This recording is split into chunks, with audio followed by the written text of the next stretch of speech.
Multimedia রিপোর্টার্সরা যে ভূমিকা রেখেছিল, তাদের ভূমিকা যদি না থাকতো তাহলে আমাদের এই জুলাই অভ্যুত্থান এত দ্রুত সফল হওয়া সম্ভব হতো না। আসসালামু আলাইকুম। আমি ঢাকা বিশ্ববিদ্যালয়ের একজন শিক্ষার্থী, পাশাপাশি জুলাই ঐক্য নিয়ে কাজ করছি। আন্দোলনের সময় কিছুটা অংশগ্রহণ করার সুযোগ হয়েছিল, সেই জায়গা থেকে আমি আমার কিছুটা অনুভূতি শেয়ার করব। আজকে যেই পত্রিকা বা মাল্টিমিডিয়া যে পোর্টালটি আসতে যাচ্ছে, সেটি গুরুত্ব সম্পর্কে আমি কিছুটা বলার চেষ্টা করব। মাল্টিমিডিয়া রিপোর্টার্সরা যে ভূমিকা রেখেছিল, তাদের ভূমিকা যদি না থাকতো তাহলে আমাদের এই জুলাই অভ্যুত্থান এত দ্রুত সফল হওয়া সম্ভব হতো না। আপনারা জানেন, 15 জুলাই যখন ঢাকা বিশ্ববিদ্যালয়ের শিক্ষার্থীদের উপরে ছাত্রলীগের সন্ত্রাসীরা নারকীয়ভাবে হামলা চালায়, আপনারা ছবিগুলো দেখেছেন, ভিডিওগুলো দেখেছেন যে কীভাবে গুলি চালিয়েছে। দেশীয় ধারালো অস্ত্র নিয়ে নারী শিক্ষার্থীদের উপরে নৃশংস হামলা পরিচালনা করেছে। সেই সময় আজকে এখানে আমাদের ন্যাশনাল চ্যানেল অনেকগুলোই এসেছেন, তারাও ছিলেন সেখানে। তারা অনেক সাংবাদিক ভিডিও ফুটেজগুলো কাভার পর্যন্ত করেছিলেন এবং জীবনের ঝুঁকি নিয়ে, কিন্তু তারা তাদের টিভি চ্যানেলে সেটি চালাইতে পারেন নাই। সেইখানে সাহসিকতার সাথে আমাদের এই মাল্টিমিডিয়া রিপোর্টার্স ভাইয়েরা তাদের সংরক্ষিত ডকুমেন্টসগুলো, ভিডিওগুলো, ছবিগুলো প্রচার করার মাধ্যমে সেটি সারা দেশে যে বারুদের মতো ছড়িয়ে পড়েছিল, সেই বারুদ এই হাসিনাকে পতন ঘটাইতে বাধ্য করেছে। তো আমরা এই জন্য মনে করি যে মাল্টিমিডিয়া রিপোর্টার্সদের গুরুত্ব অপরিসীম।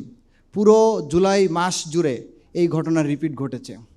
আর আমার ব্যক্তিগতভাবে আমার সাথে একটা সম্পর্কিত একটা বিষয়, 29শে জুলাই আমাকে পল্টন থেকে পুলিশ তুলে নিয়ে যায়, কথা বলে আর কি।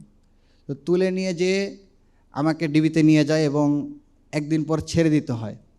তো আমি বুঝতে পারছিলাম না যে আমাকে তো ছাড়ার কথা না। আমাকে যখন যেভাবে তারা হুমকি ধামকি দিচ্ছিল, যখন তারা গাড়িতে তুলে প্রিজন ভ্যানে যে 30-40টা মামলা হবে, 15-20টা হাত পা ভেঙে দিবে, তারপরে কয়েক মাসের মধ্যে বের হইতে পারবো না, এই ধরনের অনেক হুমকি।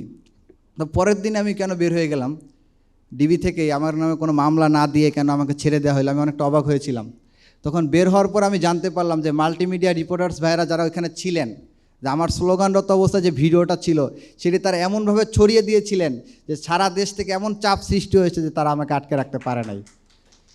তবে আশা রাখবো এই মাল্টিমিডিয়া রিপোর্টার্সরা জুলাই অভ্যুত্থানে যেভাবে ভূমিকা রেখেছে, জুলাই বিপ্লবকে ধারণ করে আগামীর যে নতুন বাংলাদেশ বিনির্মাণে আমরা পথ চলছি, সেই বাংলাদেশ বিনির্মাণে অগ্রনায়কের ভূমিকা হিসেবে পালন করবে, সমাজের আয়না হিসেবে, বাস্তব আয়না হিসেবে প্রতিষ্ঠা লাভ করবে।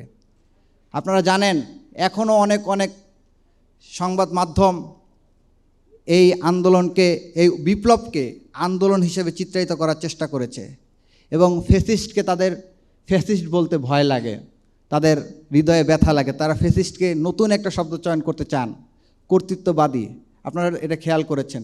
তো আমরা আশা রাখবো এই জায়গায় থেকে জুলাইকে যুগ যুগ ধরে, শতাব্দী ধরে মানুষের মাঝে প্রতিষ্ঠা করে রাখবে এই প্রজন্ম 24। সবাইকে ধন্যবাদ। ইনকিলাব জিন্দাবাদ। বাংলাদেশ চিরজীবী হোক, জুলাই চিরজীবী হোক। সবাইকে ধন্যবাদ।